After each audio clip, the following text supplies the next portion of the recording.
Hello beautiful people, welcome again to Terry's Kitchen. On today's recipe I'm going to show you on how to make chips masala in a very simple way. Kindly watch the video to the end so that you won't miss any step. So for this recipe we'll start by frying your chips.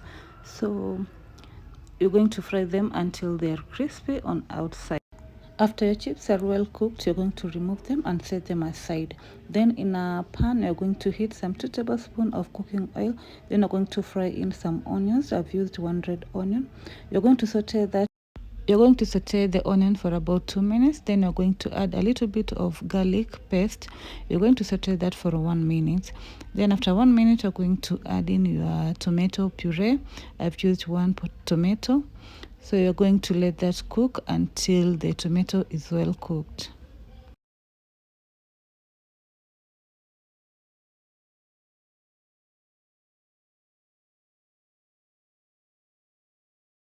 After that, we're going to add 1 teaspoon of tomato paste. Then we're going to give it a stir. Make sure you stir it well so that it can combine with the tomato. Then we're going to add some salt to taste. And at this point, you'll also add spices of your choice. So I've added garam masala, 1 teaspoon of garam masala, 1 teaspoon of paprika powder. So you're going to give that a mix. You'll then let the spice cook for about 1 minute. Then you're going to add in some tomato sauce. I've used 3 tablespoons of tomato sauce. You're going to pour it on the sauce, give it a mix, and let cook for another 1 minute. Then you're going to add in your chips, the one which you have fried them. You're going to put them in the sauce and give it a good stir.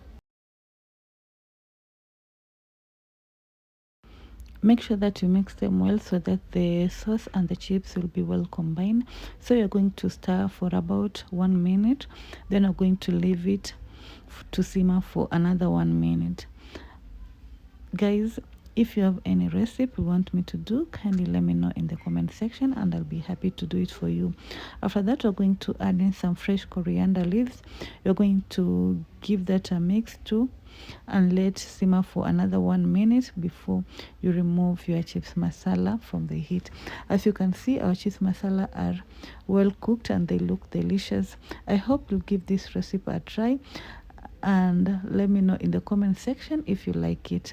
So after that, you'll serve your chips ready to be eaten. Thank you so much for watching this video, and if you haven't subscribed to my channel, kindly do so. Don't forget to give me a like, comment and share with others so that they can learn this recipe too. I wish you all a blessed happy new year, and I'll see you in the next video. Until then, bye.